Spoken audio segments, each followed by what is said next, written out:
Good morning बच्चों। आज हम कक्षा 6 में विज्ञान भारती पार्ट 1 में पार्ट 2 पदार्थ एवं पदार्थ के समूह के बारे में पढ़ेंगे।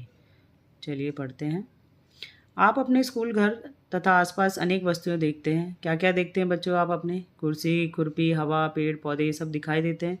कुछ वस्तुएं प्रकृति ने बनाई हैं और कुछ वस्तुएं हम लोगों ने बनाई है, यानी मनुष्य ने बनाई है। हमारे आसपास की सभी वस्तुएं जिनमें भार होता है, जो स्थान घेरती है या जिनका ज्ञानेंद्रियों द्वारा एहसास किया जा सकता है, पदार्थ कहलाती हैं। अब आप देखिए आपके आसपास क्या क्या वस्तुएं हैं। बॉटल है, किताब है, डस्टर है, पेन है, कुछ भी है, वो सब क्या है? पदार्थ हैं। क्योंकि वो जगह घेरते हैं, उनमें भार होता है और हम उनको छूकर पहचान सकते हैं कि ये क्या है। तो वे सभी वस्तुएं जो स्थान घेरती हैं या जिनमें थोड़ा भार होता है, वजन होता है, वो सभी वस्तुएं क्या कहलाती हैं? पदार्थ कहलाती हैं। आइए प्रतिदिन उपयोग होने वाली निर्जीव वस्तुओं को अपने परिवेश से एकत्रित। निर्जीव मतलब जिनमें जान नहीं होती है, जैसे बाल्टी, खुरपी, थाली, पहिया आदि। इन वस्तुओं को ध्यान से देखिए तथा प्रत्येक वस्तु जिन जिन पदार्थों से मिलकर बनी है बताइए। बाल्टी किस किस से मिलकर बनी है? बाल्टी प्लास्टिक और लोहे से बनी है। प्लास्टिक की तो बाल्टी होती है, लेकिन उसके ऊपर जो हैंडल होता है वो लोहे का होता है। खुरपी किससे बनी है? लोहे से भी बनी है और लकड़ी से उसका हैंडल बनता है। तो हम देखते हैं कि कोई बस एक ही पदार्थ से बनी होती है और ऐसा भी होता है कि एक ही वस्तु कई पदार्थ से बनी होती है। जैसे अभी हमने पढ़ा बाल्टी किससे बनी होती है? प्लास्टिक की भी बाल्टियाँ होती है या नहीं? आपके घरों में होगी। या पहले ज़माने में स्टील की बाल्टियाँ होती थी, तो वो स्टील से बनी होती थी। और कुछ वस्तुएं थी जो दो पदार्थ से मिलकर बनी होती। जैसे खुरपी है, उसमें लोहा भी लगा हुआ है आगे, और उसके पीछे हैंडल जो है, जो उसका हत्था है, वो किससे बना है? लकड़ी से बना हुआ है। चलिए एक क्रियाकलाप देखते हैं। तालिका 2.1 देखते हैं। पदार्थ क्या है? लोहा। लोहे से बताइए क्या क्या चीज़ें बनती हैं? पेच बनता है, कील बनती है, बर्तन बनते हैं, औजार बनते हैं। राइट। दूसरा, लकड़ी से क्या क्या बनता है? आपके अपने आसपास देखिए क्या क्या है लकड़ी का। राइट। टेबल है, कुर्सी है, दरवाज़ा, बेड, सोफ़ा, ये सब किससे बनता है? लकड़ी से। कांच से क्या बनता है? कांच से खिड़की बनती है, दरवाजे बनते हैं, आपके जो चश्मा लगाया है वो उससे बनता है। मिट्टी से क्या बनता है बच्चों? मिट्टी से बर्तन बनते हैं, सभी जानते हैं। और मिट्टी से बहुत सारी चीज़ें बनती हैं, खेल खिलौने भी बनाए जाते हैं मिट्टी से। नेक्स्ट पेज पे आते हैं। पेज नंबर 11 पे देखिए एक और तालिका बनी हुई है। पहले पढ़ लेते हैं क्या है। पदार्थ के वर्गीकरण की आवश्यकता एवं आधार। अब हम पदार्थों को अलग अलग वर्गीकरण, अलग अलग हिस्सों में वर्गीकरण करते हैं, अलग अलग करते हैं। कैसे करते हैं अलग अलग? कुछ वस्तुएं देखने में आपको एक जैसी लगती हैं, जैसे जैसे ठोस वस्तुएं हैं जो जिनमें एक जैसी जो वस्तुएं, उनको आप अलग कर लेते हैं। जैसे आपकी क्लास में लड़का और लड़की हैं, तो अगर हमें आपका वर्गीकरण करने के लिए कहा जाए तो हम क्या करेंगे? लड़कों को अलग कर देंगे और लड़कियों को अलग कर देंगे। तो आपकी क्लास का क्या हो जाएगा? वर्गीकरण। ऐसे ही हम पदार्थ का वर्गीकरण करेंगे। देखिए पहले तालिका 2 पढ़ लेते हैं। खुरपी है, किससे बनी हुई है? लोहा और लकड़ी, यानी एक पदार्थ बनाने में दो पदार्थों का इस्तेमाल किया जा रहा है। चश्मा किससे बनता है बच्चों? कांच से बनता है और उसका जो फ्रेम होता है वो स्टील का होता है या प्लास्टिक का होता है। राइट। शर्ट आपकी कपड़े से बनी हुई है, कपड़े में बटन प्लास्टिक का लगा हुआ है। छाता किससे बनता है? छाता आपने देखा है, कपड़ा होता है उसमें प्लास्टिक का एक, और स्टील की रॉड होती है उसमें। राइट। चलिए पढ़ते हैं। किसी वस्तु की पहचान उसके आकार, बनावट, रंग, उपयोग आदि के आधार पर की जाती है। जब हम वस्तुओं को उनके विशेष गुण, उपयोग आदि के आधार पर अलग अलग समूह में रखते हैं, तब उनकी पहचान आसानी से की जा सकती है। ये देखिए आपको चित्र दिख रहा है ना? अब इसमें देखिए लोहे से बनी कौन सी वस्तुएं हैं, इनको अलग कर सकते हैं। प्लास्टिक से बनी कौन सी अलग वस्तुएं, औजार अलग हैं तो औजार अलग कर देते हैं। टेलीविज़न है, ये सब चीज़ों को हम अलग कर सकते हैं। वस्तुओं को उनके सामान्य लक्षणों के आधार पर अलग अलग समूह में व्यवस्थित करने की क्रिया को वर्गीकरण कहते हैं। यानी समूह, किसी अलग समूह में डाल देते हैं। जैसे साइकिल है, ये भी चलती है, और जो गाड़ी है वो भी चलती है, रोड पे चलती है। एक बैलगाड़ी दिख रही है आपको, वो भी चलती है। तो इनका हम अलग समूह बना सकते हैं। जैसे ये ग्लास दिख रहा है आपको या मटका दिख रहा है, तो इसमें पानी को भरा जा सकता है। क्या मोबाइल में हम पानी भर सकते हैं? नहीं। तो इनको अलग कर सकते हैं। मोबाइल और टेलीविज़न को हम एक समूह में डाल सकते हैं, क्योंकि इनसे हमें जानकारी प्राप्त होती है। इनसे इन पे हम गेम खेल सकते हैं, इन पे हम चीज़ों को देख सकते हैं। राइट। तो ऐसे इनको अलग अलग करना था। इसी को हम वर्गीकरण कहते हैं। पदार्थ की बाहरी रचना यानी बाहर से उसको देखने पर, अंदर क्या है ये हम नहीं सोच रहे हैं, हम सिर्फ बाहर से ऊपर से देख के पता लगा रहे हैं कि इसको कैसे अलग करना है। उस वर्गीकरण को क्या कहते हैं? भौतिक वर्गीकरण। लेकिन जब हम आंतरिक संरचना के आधार पर वर्गीकरण यानी उसके अंदर क्या है, जब हम उसको अलग अलग करते हैं तो उसे रासायनिक वर्गीकरण कहा जाता है। जैसे बच्चे बताओ, जैसे दूध है, दूध देखने में एक जैसा है और दही भी, दोनों का रंग एक जैसा है लेकिन दोनों अलग अलग हैं। स्वाद में कैसी हैं दोनों अलग अलग हैं। एक का थोड़ा खट्टा स्वाद होता है और एक का दूध का तो मीठा ही स्वाद, बेस्वाद होता है वो। तो इसी द्वारा हम पदार्थ को दो आधार पर वर्गीकरण, एक तो एक ऊपर से देख कर सकते हैं, भौतिक वर्गीकरण कर लिया हमने। दूसरा हमने रासायनिक, उसके अंदर क्या है उसके आधार पर वर्गीकरण करते हैं। अब है विभिन्न लक्षणों के आधार पर वर्गीकरण। अब आप देखेंगे कि एक जगह जो पदार्थ होता है वो ठोस होता है, एक पदार्थ होता है जो पानी जैसा होता है, द्रव होता है, एक पदार्थ होता है जो गैस जैसा होता है। तो पदार्थ को हम तीन भौतिक अवस्थाओं में अलग अलग कर सकते हैं, उन्हें कहते हैं ठोस, द्रव और गैस। राइट, नेक्स्ट पेज पे देखिए, पेज नंबर 12 पर ठोस में दिख रहा है आपको कांच की एक गोली है। इसके कण देखिए कैसे हैं, बहुत पास एकदम चिपके हुए, एक निश्चित उसमें बिखर नहीं रहे हैं। तो जब हमने इसको थैले में डाला तो थैले में भी ये ठोस ही था, लेकिन जब हमने इसे ग्लास में निकाला, ग्लास में भी एक जैसा ही था, वैसा ही रहा। फिर हमने इसको हाथ में लिया तो भी कोई परिवर्तन नहीं आया। यानी इससे स्पष्ट होता है ठोस पदार्थों का आकार व आयतन दोनों निश्चित होते हैं। क्यों होता है ऐसा? क्योंकि इनमें जो आकर्षण बल होता है वो बहुत अधिक होता है, एक दूसरे के साथ बंधे रहते हैं, एक दूसरे को छोड़ते नहीं हैं। ठोस पदार्थों के कण अपने स्थान पर लगभग स्थिर रहते हैं, यानी एक जगह हिलते नहीं हैं, उनके कण आपस में बंधे रहते हैं। इसीलिए ठोस प्रकार जो पदार्थ है उसकी आकृति एवं आयतन दोनों निश्चित होते हैं। अगला देखिए बेटा, द्रव। पिक्चर में देखिए द्रव कैसा, पानी जैसा, तेल हो गया कोई या दूध हो गया, ये कैसे है, इसे हम द्रव कहते हैं। पानी लिया है हमने, उसका पानी में कैसा होता है, अगर हम उसको ग्लास में डालेंगे तो ग्लास जैसा हो जाएगा, कटोरी में डालेंगे तो कटोरी जैसा हो जाएगा, और किसी घड़े में डालेंगे तो घड़े जैसा हो जाएगा। तो द्रव क्या है? जब उसे भगोने में उड़ेला गया तब उसकी आकृति भगोने जैसी हो गई, उसके आयतन में कोई परिवर्तन नहीं, लेकिन वो द्रव ही कहलाएगा। हम देखते हैं जिस बर्तन में द्रव रखा जाता है वह उसी का आकार ले लेता है, किंतु उसका आयतन निश्चित होता है। ठोस पदार्थों की तुलना में द्रव के अणु कैसे हैं? देखो थोड़े दूर दूर हैं।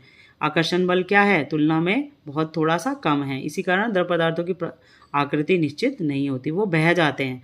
उसके कण क्या है? किसी भी उसमें बह जाते हैं। एक सीमा में बांधने होने के कारण इनका आयतन निश्चित रहता है, यानी आयतन होता है लेकिन आकार इनका निश्चित नहीं होता। अब है गैस। देखिए गैस क्या है? अगरबत्ती आप जलाते हैं कोई या परफ्यूम स्प्रे करते हैं तो एक कोने पे जलाते हैं, दूसरी कोने पर भी उसकी खुशबू आ जाती है। क्यों होता है ऐसा?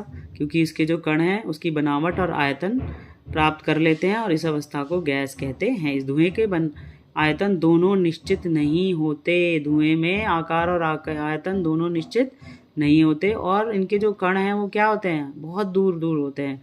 इनमें जो आकर्षण बल है वो भी ना के ही बराबर होता है या तो बिल्कुल नहीं होता। अतः पदार्थ को हम अवस्था के आधार पर तीन उसमें विभाजित कर सकते हैं, वर्गीकृत कर सकते हैं। पदार्थों ठोस, द्रव, गैस में वर्गीकृत किया जाता है।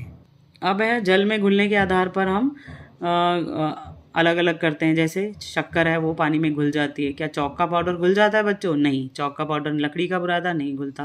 तो जितनी भी वस्तुएं जल में घुल जाती हैं उन्हें घुलनशील वस्तु कहते हैं, और जितनी नहीं घुलती उन्हें क्या कहते हैं? अघुलनशील वस्तुएं। पेज नंबर 13 पे आइए, देखिए जल में घुलने वाले पदार्थों को घुलनशील या विलय पदार्थ कहते हैं। इस प्रकार किसी द्रव या जैसे पानी में घुलने वाले पदार्थ को अघुलनशील या अविलय पदार्थ कहते हैं। कुछ ऐसे पदार्थ होते हैं जो द्रव में घुलनशील होते हैं परंतु दूसरे में अघुलनशील होते हैं। जैसे नमक तो पानी में घुल जाता है, लेकिन मिट्टी के तेल में घुलता है क्या नमक? नहीं। अब देखिए जल के सापेक्ष भार के आधार पर सरसों का तेल कैसा होता है बच्चों? अगर हम पानी में सरसों का तेल डालते तो क्या होता है? ऊपर तैरने लग जाता है। मोम भी ऊपर तैरने लग जाता है। लोहे की कील क्या करती है? भारी होती है तो वो डूब जाती है। कांच की गोली वो भी भारी होती है जल से, इसलिए वो डूब जाती है। लकड़ी का टुकड़ा कैसा होता है? हल्का होता है, इसलिए वह तैरता रहता है। अगला पढ़ते हैं बच्चों, पारदर्शिता के आधार। पारदर्शिता मतलब देखना, एक वस्तु में से कितना दिख रहा है, उसके आधार पर हम पदार्थ को अलग अलग करते हैं। पहला है पारदर्शी वस्तुएं। पारदर्शी कौन से वस्तुएं कहलाती हैं, पदार्थ कहलाते हैं जिनके आर पार हम आसानी से देख सकते हैं। जैसे कांच, कांच के आर पार हम देख सकते हैं, राइट। खिड़की पर लगा होता है तो हम बाहर की वस्तुओं को देख सकते हैं। दूसरा है वे पदार्थ जिनमें से आर पार नहीं देखा जा सकता, बिल्कुल भी नहीं दिखाई देता, उन्हें कहते हैं हम अपारदर्शी। जैसे लकड़ी है, कागज है, इसके आसपास हम नहीं देख सकते, इसलिए इन्हें अपारदर्शी कहलाते हैं। वे पदार्थ जिनके द्वारा धुंधला यानी थोड़ा थोड़ा दिखाई देता है, उनको क्या कहते हैं हम, पारभासु वस्तुएं। जैसे पेंट लगा कांच है, या तेल लगा कांच है, या बटर पेपर होता है, उसको हम पारभासी कहते हैं, उसमें से हमें धुंधला दिखाई देता है। नेक्स्ट देखिए बच्चों, नेक्स्ट पेज 14 पे आएंगे, तालिका देखेंगे। चमड़ा क्या है, बिल्कुल नहीं दिखाई देता, अपारदर्शी। मोटा कपड़ा भी अपारदर्शी है, लेकिन थोड़ा हो सकता है उसमें से दिखाई दे। पतले कांच का टुकड़ा कैसा होता है, बिल्कुल पारदर्शी होता है, लेकिन अगर उस पर मिट्टी जम जाए तो वो पारभासी, धुंधला भी दिखाई देता है। पत्थर कैसा होता है बेटा, पत्थर में से तो बिल्कुल नहीं दिखाई देता, अपारदर्शी। ट्रेसिंग पेपर, जिससे हम ट्रेस करके चित्र बनाते हैं अपनी कॉपियों में, वो भी पारभासी, यानी उसमें से धुंधला दिखाई देता है, ज़्यादा दिखाई नहीं देता। अब है कठोरता के आधार पर हम कैसे पदार्थों को अलग अलग कर सकते हैं। जैसे लोहा, लकड़ी, कांच के टुकड़े, रुई, ऊन, रबर की गेंद, स्पंज आदि लीजिए। अब इनको अलग अलग बताइए। मुलायम पदार्थ, मुलायम कैसा होगा, रुई, ऊन हो गई, वो सब क्या है, मुलायम पदार्थ हैं, लेकिन कुछ उंगलियों से दबाने पर नहीं दबते, उन्हें क्या कहते हैं, कठोर पदार्थ। जैसे लकड़ी का टुकड़ा है, कांच का टुकड़ा है, ये सब चीज़ें कैसी हैं, ये कठोर पदार्थ हैं। तो कठोरता के आधार पर हम कैसे वर्गीकरण कर सकते हैं, मुलायम और कठोर पदार्थ। अब नीचे आ जाइए, तालिका 2 में देखिए क्या लिखा है, चुंबक, चुंबक से चिपकने वाले पदार्थ। चुंबक किसको अपनी तरफ खींचता है, लोहे को खींचता है। चुंबक से ना चिपकने वाले पदार्थ कौन से होते हैं बच्चा, हाँ, जैसे प्लास्टिक है, तांबा है, पीतल है, या निकिल, कोबाल्ट जैसी अन्य धातु की वस्तु को अपनी ओर आकर्षित कर लेती है। निकिल में क्या है, थोड़ा सा लोहा भी मिला होता है, इसलिए वो चुंबक से चिपक जाता है। तो जो पदार्थ चुंबक की ओर आकर्षित होते हैं, चिपक जाते हैं, उन्हें हम चुंबकीय पदार्थ कहते हैं, और जो पदार्थ नहीं चिपकते उससे, उन्हें हम अचुंबकीय पदार्थ कहते हैं। अगले पेज पे आइए बच्चों, 15वां पेज है। पदार्थों के निर्माण की मौलिक इकाई, यानी पदार्थ किससे बना है, एक ही इकाई से बना होता है। जैसे चौक और कोयले का बड़ा टुकड़ा लीजिए, उसे पीट पीट कर बिल्कुल पाउडर कर लीजिए, अंत में क्या बचेगा, अंत में चौक ही बचेगा ना। अगर हम हाथ से उसको देखेंगे तो वो चौक ही बचेगा, तो उसे चौक ही कहेंगे। कोयले को पीट कर बिल्कुल महीन कर लेते हैं, लेकिन बाद में उसे छानने पर क्या मिलता है, कोयला ही कहलाता है ना। अर्थात छोटे कण भी अनेक अत्यधिक छोटे कणों से मिलकर बनते हैं। हम इसी प्रकार के और अति सूक्ष्म कणों की कल्पना कर सकते हैं। इस क्रियाकलाप से यह स्पष्ट है कि पदार्थ स्वयं सूक्ष्म कणों से मिलकर बनते हैं, जिन्हें अणु या परमाणु कहते हैं। अणु क्या होता है बच्चों, सबसे सूक्ष्मतम कण, जिससे भी कोई भी पदार्थ बना है उसी का सूक्ष्मतम सबसे छोटी इकाई जो होती है, उसे हम अणु कहते हैं।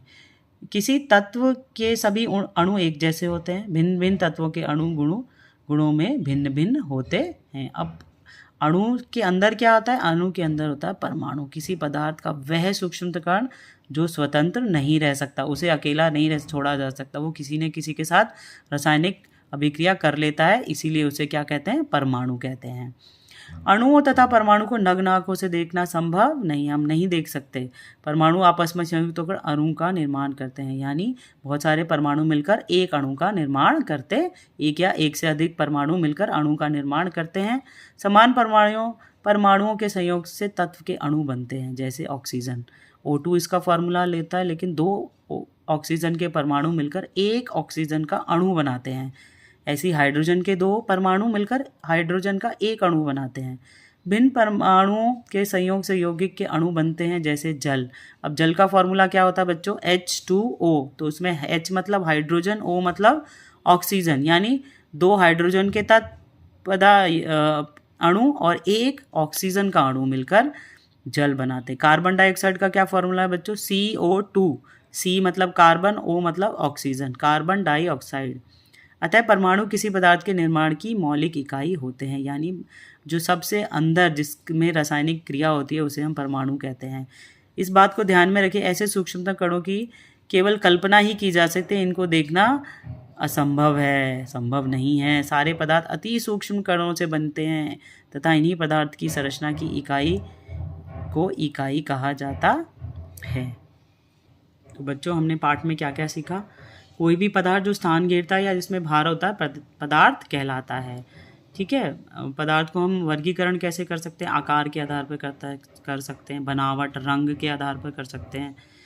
किसी वस्तु को बनाने में एक ही पदार्थ का प्रयोग हो सकता है अथवा कई पदार्थों से मिलकर एक वस्तु बनती है।